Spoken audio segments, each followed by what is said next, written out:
Friends, I welcome you to my channel. Before listening to this story, I will ask you to like and subscribe. It is not difficult for you, but it is pleasant for me. And we're starting. Jerry Kilroy answered his cell phone. Hello? Jerry, it's me. It was Kelly, Jerry's older sister. Her voice sounded strained. Hi, Kelly. What's the matter? It's about Dad. He got worse. I should have called you. Jerry cringed.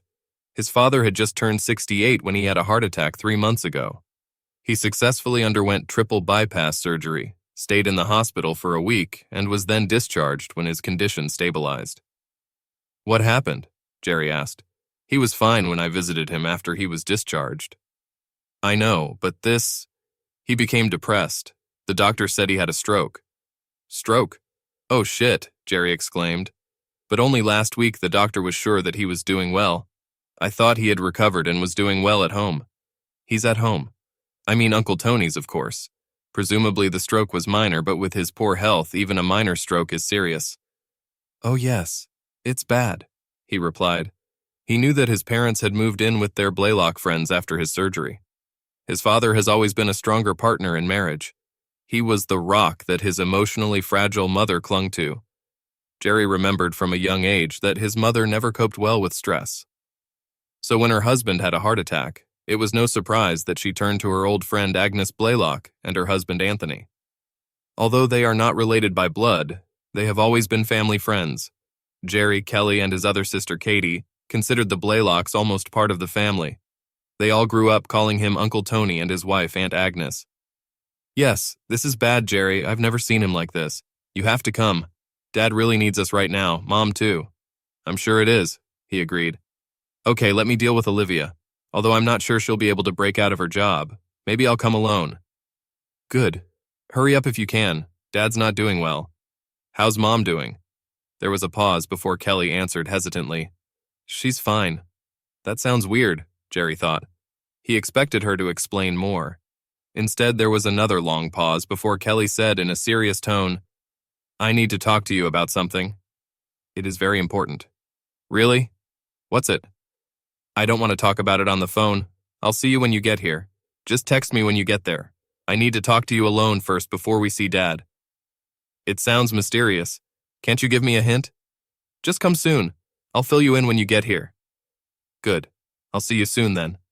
Thanks, Jerry. I appreciate it. I can't wait to see you. Me too, Kelly. See you soon. Jerry hung up the phone. It was a strange end to their conversation. He couldn't imagine what she needed to tell him, what she couldn't say on the phone. He'll just have to figure it out later. Jerry knew that his father's health had not been very good lately. He never liked going to the gym, and he didn't have an exercise regime. However, for many years, he worked hard as an auto mechanic. He was drafted right after graduating from high school, received military training, and repaired military vehicles during his tour during the Vietnam War. Despite the fact that Frank Kilroy did not participate in combat, he was always proud of his military service. He never talked about it with anyone other than family members.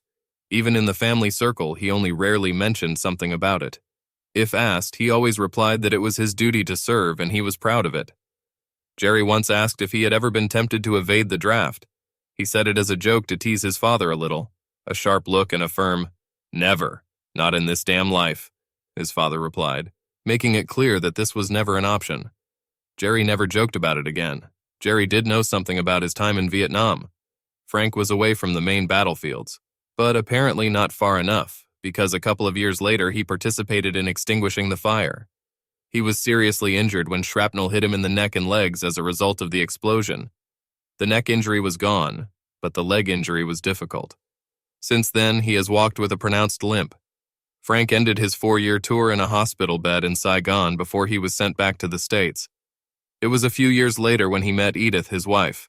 They got married and immediately gave birth to Kelly. 2 years later, Katie was born to them. They decided that 2 girls were enough. So Edith took pills, and for the next 10 years, they were a family of 4. It was amazing to discover that Edith got pregnant again when she was in her 30s. Along with them came their random baby Jerry, whom they loved as much as the other 2 children, despite the fact that it was a surprise. When his wife returned home from work, Jerry informed Olivia about his father's poor health. As expected, she had already spent all her vacation days during their last visit to see his father. She couldn't afford to rest anymore. So Jerry took a few days off the following week, left the house on Friday evening after work, loaded the car, and kissed his wife goodbye. It was a 4-hour drive to his hometown, but he was in a hurry and tried to get there faster. A few miles from his destination, he texted his sister, "Meet me at Cassin's Diner. You know where it is, right?" Kelly wrote back, "Yes, in 20 minutes. Kelly was already waiting for him in the booth and waved at him. Her light brown hair and fair features reminded him of their mother, who was naturally blonde. Katie also had blonde hair and a fair complexion. Jerry always felt that he looked like his father, even though he was taller than him and had darker hair. He was also more muscular than his father, had dark hair, almost black, and could grow a beard in a couple of weeks. Even when he shaved in the morning, by the time he returned home from work, he had a distinct, unshaven appearance. Kelly jumped up from her seat and they exchanged warm hugs and kisses. "I'm glad you came, Jerry. Of course, I want to help." Jerry noticed the worry on her face. Something serious was bothering her. They ordered coffee and everyone had pastries. When the waitress left, Kelly shot her younger brother a nervous glance and quickly lowered her eyes. "I do not know how to tell you this," she said, staring at the table and biting her lip. "Just say it, Kelly. I know it bothers you." "Good." She took a deep breath and exhaled. "Jerry, there's something you don't know about our family. It's about Uncle Tony." "Good. You remember that Mom and the Blaylocks are college friends." "I knew that." "Mom and Aunt Agnes used to live in the same room. They all went to the same college and met Uncle Tony there." "I know that too. A couple of years after college, Mom met Dad at some party and here we are. So what? Well, they've all been friends ever since. Mom and Dad got married, and a few years later, Tony and Agnes got married too. Yes, Mom was Agnes's bridesmaid." "That's right. I do not know if you know about this. Before you were born, Dad had to leave town for a few months to attend classes at the mechanics school. He was new to the company, and classes were held quite far from home. The company said that he could only return home once during this study and only for a couple of days. He used his veteran's allowance to pay for it. During the time that he was gone, it seemed to me that my mother became depressed and went a little crazy." "Are you crazy? What does it mean?" Kelly shook her head and blurted out, "She did something stupid, Jerry. She had an affair with Tony." "What?" he exclaimed too loudly. The other customers looked at him, so he tried to control his voice and said in a lower tone, "Mom, was she having an affair? With Uncle Tony? What the hell?" "Yes, Mom is really an idiot. I know that now." Jerry leaned back in his chair and tried to recover from this unexpected news. Did his mother cheat on his father with Tony Blaylock? Unbelievable. "When did you find out?" he asked her. Kelly turned away guiltily. "I knew about it almost from the very beginning." "How is this possible?" "I knew she dated him when Dad was away at that school. She would hire a babysitter for us and he would pick her up from home. She said they were going out for dinner or a show. Dad and Tony were friends and he was always at our house anyway. I just thought he was friendly at the time, trying to cheer her up because Mom was so sad that Dad was gone." "Didn't you think it was strange that he picked her up and invited her to dinner? By the way, where was Agnes?" "I didn't think it was unusual at the time," Kelly said, genuinely trying to make him understand. "Agnes was with them several times, so she no doubt knew what was going on. They showed up at the house to pick up Mom, and they all laughed and chatted happily as they left. It seemed pretty innocent. There were other times when he would come into the house alone and do some small errand that his mother needed to do. I thought he was just a friend who was helping her while Dad was away. That's all I thought about at the time, and Mom let me think that way. I didn't realize she was cheating on him until I started high school." "Did it take you that long?" "I'm sorry, Jerry. I should have told you this earlier, but I think I was pretty trusting back then. I know better now. Don't let it bother you, Kelly. You were just a kid and couldn't appreciate what was happening." There was a pause before Jerry asked, "I take it Katie knows too?" She gave him a sad look. "I can't have any secrets from her. You know, we're sisters." "Yes, I understand that." Jerry's head was spinning from this news. He had never expected anything like this. He watched his older sister squirm in her chair, her eyes darting around as she took another breath. It was a bad sign. "There's something else, isn't there?" "Yes, unfortunately." She replied sadly, "It's really hard. I hate to tell you this, but I'm not going to sugarcoat it. There were already too many secrets." She looked him straight in the face and said decisively, "Jerry, I'm not sure if Dad is your biological father." "What, me?" Holy shit, really? Yes, I'm sorry. I think you might be Uncle Tony's biological son. Kelly's voice broke as she made her statement. Then she couldn't stand it and covered her face with her hands. She began to sob softly, looking at her dark-haired brother, who was stunned. You're kidding, it must be so. Oh my God. A tear welled up in his eyes and he quickly wiped it away before she saw it. No, but I would like it to be so, she replied, sniffing. Although I'm not sure. I hope I'm wrong. I talked about it with my mom the other day. She said she didn't know for sure either, but she thinks that's when she got pregnant by Tony. You showed up a little more than 9 months after they had already started their romance, and your resemblance to Tony is too strong to deny. Dad never mentioned it, so I don't think he realized the possibility until then. It took Kelly a moment to stop sniffling and speak, until Mom let the cat out of her bag a few weeks ago. What a stupid fool she is. He was still recovering from the bypass surgery when she told him about her affair, ever since Dad got terribly depressed. That's probably why he had a stroke, because he took the news so hard. Damn, Jerry snapped angrily. He was seriously ill. Damn her. After all this time, why the hell did Mom have to open her big mouth, especially when it was in such a fragile state? It was probably a drug mix-up, Kelly said. That's what we all think. Mom has been taking antidepressants for some time. You know how she is. But recently she got a new doctor. I think she met him at the hospital when Dad was undergoing surgery. A new doctor? For what? Oh, I don't know.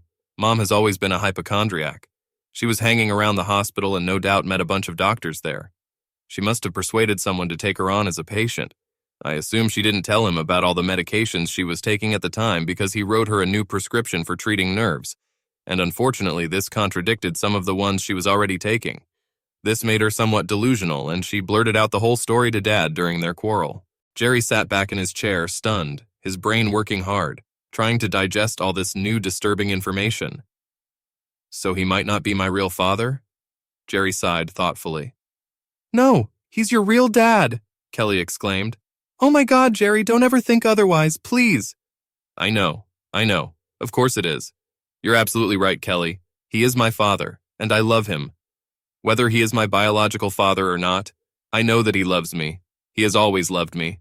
He will always be my real father. Thank you, Kelly sobbed, reaching across the table to take his hands. For a few agonizing moments, the brother and sister held hands and shared their grief. Kelly hated telling her brother the truth, but he needed to know. After a few moments, Jerry said, shaking his head, "But what a mess it is. Tony's a jerk for taking advantage of her, and Mom's an idiot." Poor Dad. I can only imagine how he feels about her betrayal. His family is everything to him. I can't believe that Mom could be so incredibly stupid. The secret she has been keeping for decades is suddenly revealed when Dad is fighting for his life. What is the probability of this happening? He didn't take it very well at all. So what's going on now? Is he still with the Blaylocks? Yes, at least for a while. I can only imagine that he hates it, living under the same roof as his wife's ex-lover. But he's pretty helpless, and Mom absolutely doesn't want to go home to take care of him. She said she was upset and needed Tony's help, Kelly added in a bitter tone. And of course, old Uncle Tony is only too happy to help. She swallowed to suppress her bitterness and continued. But as expected, Dad hates him now. He made that clear enough to Tony, and he won't let Mom help him in anything, and neither will Agnes. So how does he live? It's not good at all. Of course, he needs help. Until Mom intervened, there was no one else, so they took him to Blaylock. Tony gave him a private room in his house and hired a nurse to take care of him. He also has a physiotherapist. Of course, Tony can afford it. Yes, this bastard is loaded. We all know that. It's so sad, Jerry. I visit him regularly, but he doesn't want to talk to me or Katie. I think he found out that we knew but didn't tell him. Now he feels that the whole family has betrayed him. He's so depressed that I almost cry when I see him. I can imagine. Poor Dad. What a pathetic payback for all his hard work. He has been a loyal husband and a great father all his life. Honest, hard-working, a great breadwinner, and look how it turned out. Shit. The brother and sister sat staring at the table, deep in thought. After a while, Kelly looked across the table to meet her brother's gaze. I know it's a shock to you. I didn't want to tell you, she confessed. But I love you, Jerry. We all love you. Don't think that this changes anything between us. Katie knows I'm talking to you right now, and she's saying the same thing. She couldn't be here right now. She'll be here tomorrow. By the way, she sends her regards. Thanks, Kelly. You will always be my sister, no matter what, and so will Katie. Kelly signaled for the check and asked him, Are you ready to visit Dad? Yes. I really need to see him and help him if I can. I just hope he doesn't take it too personally. You know how he is. Yes, he always had a strong sense of justice. It's either right or wrong with him. There's no middle ground. That's why it hurts so much. He can't accept Mom's apology or her reasons for behaving like that. He's a broken man, Jerry. I don't think he's said 3 words to Mom since they found out. And he just glares at Tony. I can't blame him even after all this time. Mom has known about her affair for decades, but for Dad, it's still a fresh wound in his heart. The love he thought his mother had for him has now faded forever. Mom definitely doesn't think so, Kelly said sarcastically.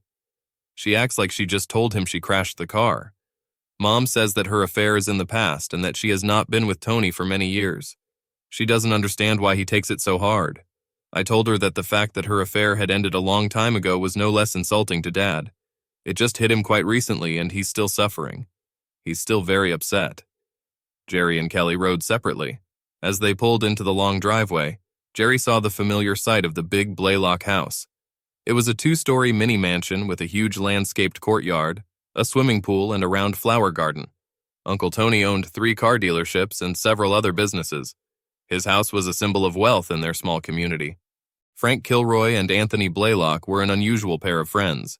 Tony's success in business, in contrast to Kilroy's modest financial position, made their friendship for many years incomprehensible. Of course, now that Jerry knew about Tony and his mother's affair, it made a lot more sense. Jerry and Kelly were met at the door by a gloomy-looking Aunt Agnes.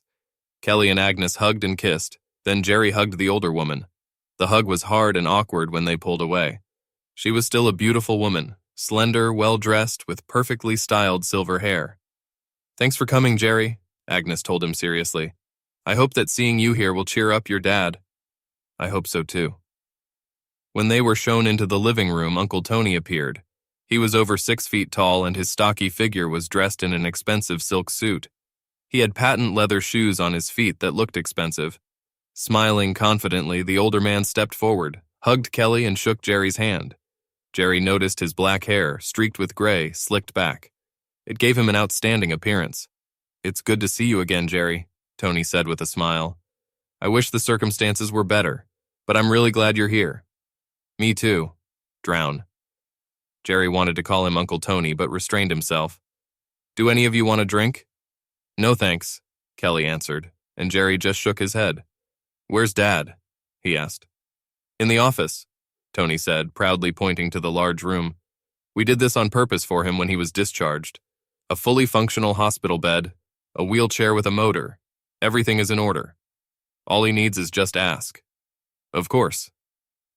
Jerry and Kelly left the tall man and headed for the former den. Jerry was shocked by how small and helpless his father looked. The sturdy, confident man he had looked up to all his life was a shriveled shell of who he had been before. His head tilted to the side as he looked listlessly at his visitors. He was sitting in his wheelchair by the window. Jerry came over and hugged him. Frank raised his hand, which was still working, and shook his son's hand weakly. Hi, Dad. It's a pity that you had a relapse, Jerry said, trying to start a conversation. Frank nodded weakly. His face showed no emotion, but his eyes were fixed on his son's face. He tried to say something, but the words came out slurred. Jerry leaned closer to hear the man's faint statement. At first he started to pull away, nodding as if he understood, but Frank held his son's hand resolutely, trying his best to repeat it many times before he saw something familiar in Jerry's eyes. During their unnatural conversation, Tony and Agnes left the room to give them privacy. Jerry finally realized that his father was telling him that he loved him and that he would always be his son. Jerry felt tears welling up in his eyes. He heard a sniffling sound next to him and looked at Kelly. She heard what Frank said and cried, covering her face with her hands. Jerry began to choke too. Me too, Dad, Jerry said to the old man in a trembling voice. I love you, and I will always love you. I heard about the problem with Mom, but it doesn't mean a damn thing to me. Nothing changes between us. This will never happen, Dad. Frank held up one hand. The other hand hardly worked. Jerry finally realized that he wanted to hug again. He bent down again, and one of his father's hands held him with amazing strength. He didn't let her go right away. His mouth was next to Jerry's ear and he was trying to whisper something. Jerry had to listen carefully to figure it out.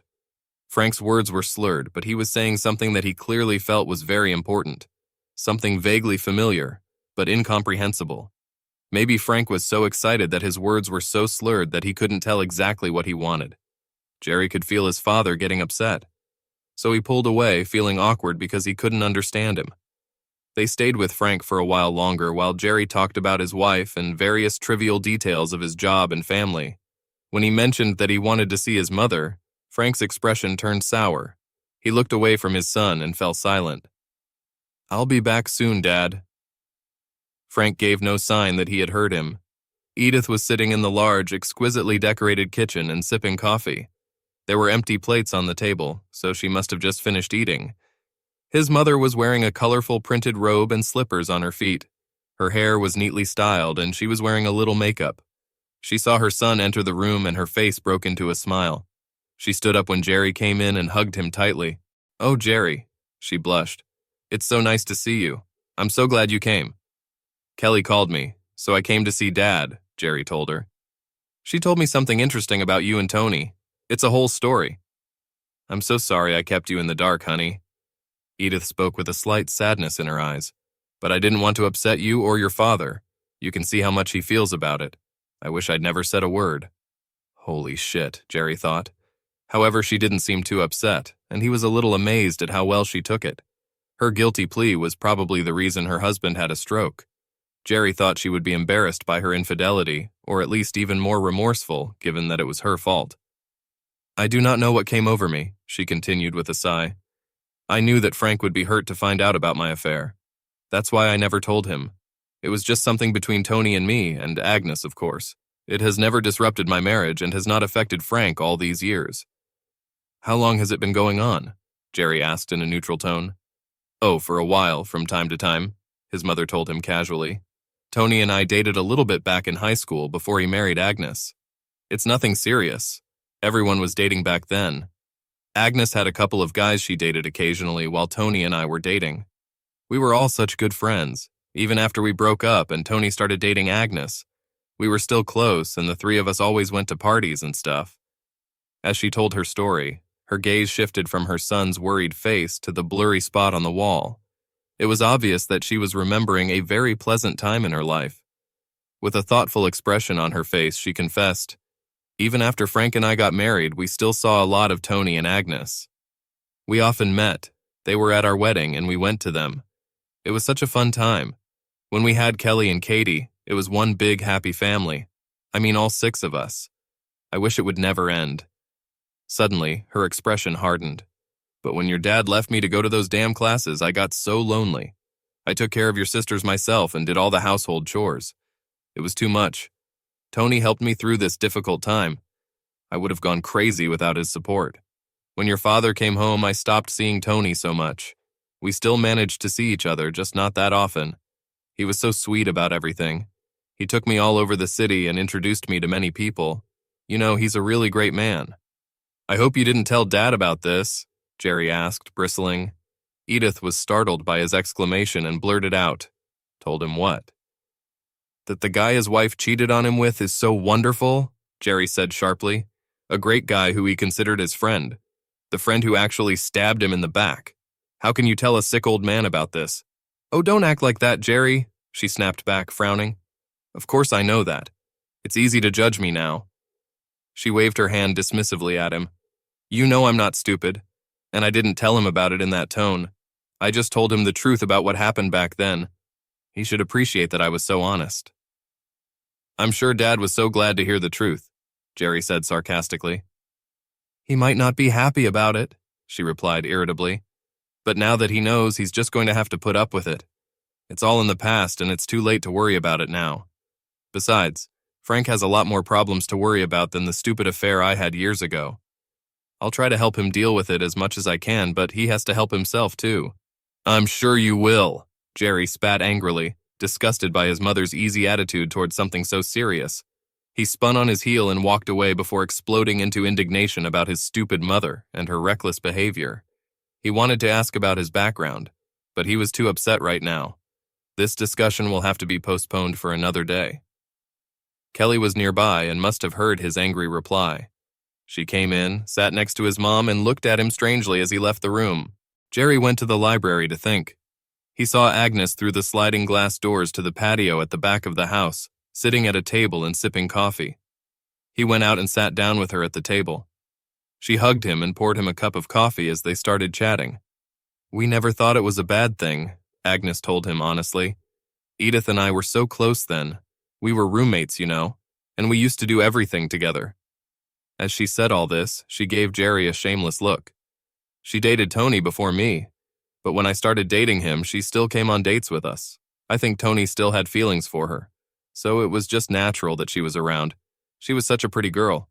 Everyone loved her, and I loved her company so much. Tony, too. We didn't think about it that badly." "So, when Dad left for these classes," Jerry asked cautiously, "did you and Tony just start inviting her over?" "Yes. Dinner, dancing, drinking, and laughing." She sighed, gazing thoughtfully into space, reliving these memories. "Oh my God, Jerry, we had so much fun in those days. Edith, Tony, and I looked like the Three Musketeers. Your father didn't like to go out so much. He was a bit of a domestic person and didn't pay much attention to your mother and social life. He probably worked too hard. For your family?" "Maybe," Agnes agreed instantly. "I don't think he was making a lot of money back then. But you're right, he really worked hard.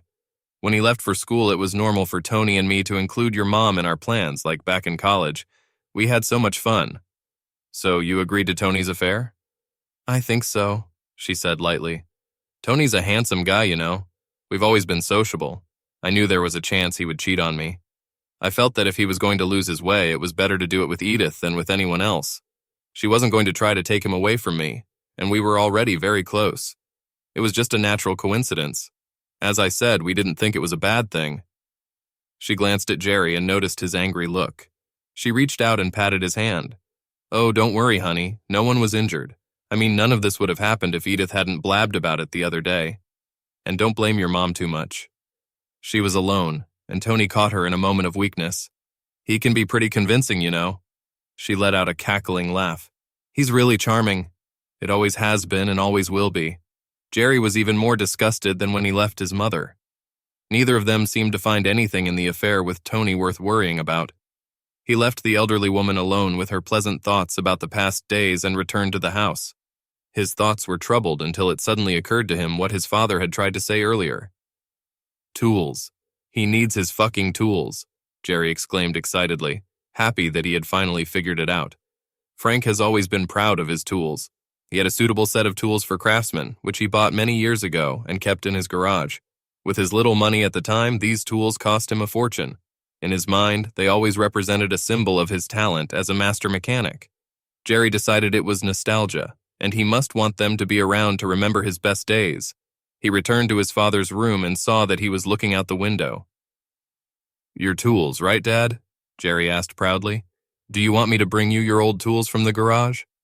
The old man's bitter frown disappeared instantly. His eyes lit up and his head began to nod up and down impatiently. "Good. I know where they are. I think you want them to be here with you. I'll go get them, Dad. I'll be right back." Jerry went to his parents' house. It wasn't far. He had his own key and entered the garage, remembering those long days when he sat here and watched his father work on the car, trying to earn some extra money on the side for their struggling family. It was so like him to earn extra money on the side so that he could afford to do a few extra things for his wife and children. He was a wonderful father. Jerry felt a sad tear roll down his cheek and wiped it away. He just wanted Dad to be spared the pain of finding out that his wife had been cheating on him with his best friend all these years. Jerry brought the tools back to Uncle Tony. Tony left, but his mom, Kelly, and Agnes were in the middle of a heated conversation in the kitchen. They didn't even notice him entering the house when he went straight to his father's room. Despite all his flaws, Jerry couldn't help but notice how excited his father was when he received his tools. He waved his good arm in the air, pointing at the corner. Jerry put the tools where he pointed and sat down next to his father. They didn't talk. They both knew that he was too difficult to understand. Jerry just looked at the old man with all the love he had. He could see his father's eyes staring out from his disfigured face, those wary eyes that were brighter than before. When he got up to leave, Frank motioned for him to give him another hug. This time they hugged for a long time. The old man didn't want to let him go. There were tears in his eyes, running down his cheeks when they finally parted. "You're going to make me cry," Jerry openly confessed, feeling quite emotional. He told the old man, "I'll be back tomorrow, Dad. Don't worry, I'll help you get back on your feet. I didn't know everything that was going on before, but now I do. I'm here for you and I'll help you. You're going to be better than ever, in the blink of an eye. Do you hear me, Dad?" Frank nodded enthusiastically. He was watching him intently when his tall, muscular, dark-haired son came out of his room. Jerry and Kelly left together. She couldn't wait to leave, as there seemed to be tension between Kelly and the two older women. She didn't tell him what it was, but as she passed Jerry, she whispered, "Mom is a fucking fool." "What?" Kelly shrugged but didn't say anything out loud. Then she said, "Jerry, you can stay with me if you don't have a hotel room. I would love to take you in." "Of course, if you don't mind." They went to Kelly's and talked for a long time about what their family was going to do. When Jerry felt tired, he went to the room Kelly had set aside for him. He was undressing in the bedroom when he heard a loud explosion from afar. Even at this distance, it was so powerful that it shook the windows of their house. He ran out of the room and almost collided with Kelly. "What the hell was that?" she asked with a worried look. They both looked out and saw a glow in the distance, as if a large bonfire was burning somewhere nearby.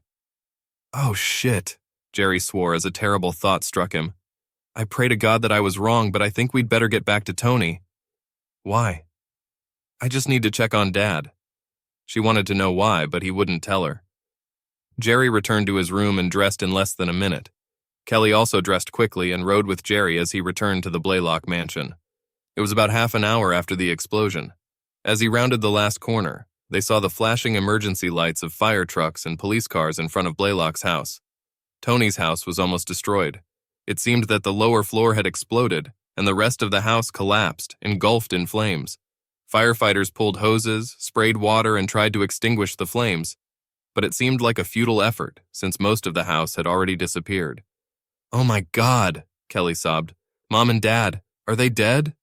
"I'm afraid that's the way it is," Jerry said, hugging his sobbing sister. They told the police who they were, and the officer just shook his head. "I don't think anyone could have survived," he said sadly. "When we arrived here, the house was already on fire. No one would be able to get out. It seemed like there was some kind of explosion, maybe a gas explosion. We will investigate and find the reason, but there's nothing we can do tonight. I'm sorry for your loss." Jerry drove Kelly home. They were sitting in the living room and hardly slept. The next day, they came to the house and saw detectives digging through the smoldering ashes. Jerry introduced himself and was allowed to come closer. Detectives questioned him about what they knew. Jerry didn't mention the tools he brought. He told them that he thought there were 4 people in the house. "Did you find anything?" Jerry asked anxiously. "Are there any signs of my parents?" "Yes, we did find 4 bodies." The officer continued to talk. 3 of them seemed to be on the top floor. This place had been damaged so badly that it was hard to tell for sure. "We'll have to identify them later during the autopsy." The policeman looked at them sideways and said, "Funny thing is, the 4th body. It was hard to say for sure, but we think he was downstairs in the kitchen." "In the kitchen?" Kelly asked.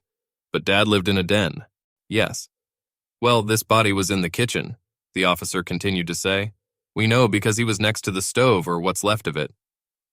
"What does this mean?" Jerry asked. "Okay, just don't tell anyone that I told you that," the man said, moving closer, speaking confidentially. "But since you're family members, I think the problem was in the stove, that it was a gas explosion. In fact, I'm sure of it." "Really?" "Yes, the gas main was disconnected. I do not know how it happened. The connection was damaged, but it survived the explosion. From experience, I can say that there was no leak. This disconnection was intentional." The man leaned even closer and spoke softly to his brother and sister.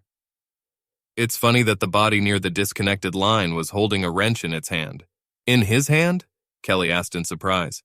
"Was it not torn apart during the explosion?" "No. A wrench was attached to his arm, literally tied to her with a wire," the man said with an almost cheerful expression on his face. He wiped the amusement from his face and continued more soberly. "Obviously, he or she must have deliberately disconnected the line. Then the gas escaped and blew up the house. But why the wire? The wire wrapped around his arm a couple of times, and he held a wrench in his hand. I've never seen this before. Why would anyone want to tie a wrench to his arm?" I don't know, Jerry said. Maybe he wanted to make sure that the key would not fly away from the explosion, and it would be clear that it was he who did it, and not just happened to be nearby. I can't think of any other reason. All right, the officer cautiously agreed. Jerry looked at his sister's worried face. When she started talking, he quickly interrupted her to stop her and quickly told the detective, "Thanks for the information, officer. Good luck." "Here's my business card if you have any questions," the man said, politely handing him his business card. "I feel sorry for your parents. I do not know what happened, but right now it does not look like an accident." Jerry and Kelly exchanged glances as they left. Now he knew for sure that his father had finally taken revenge on his cheating wife and her lover, or lovers if Agnes was involved, and Jerry had every reason to believe that this was the case. He was sure that Frank wanted to make sure that his son knew that he was taking revenge on them. It wasn't an accident. Jerry whispered sadly, "Message received, Dad." He hugged his sobbing sister. Jerry felt bad about losing his mother and was a little sad about losing Uncle Tony and Aunt Agnes.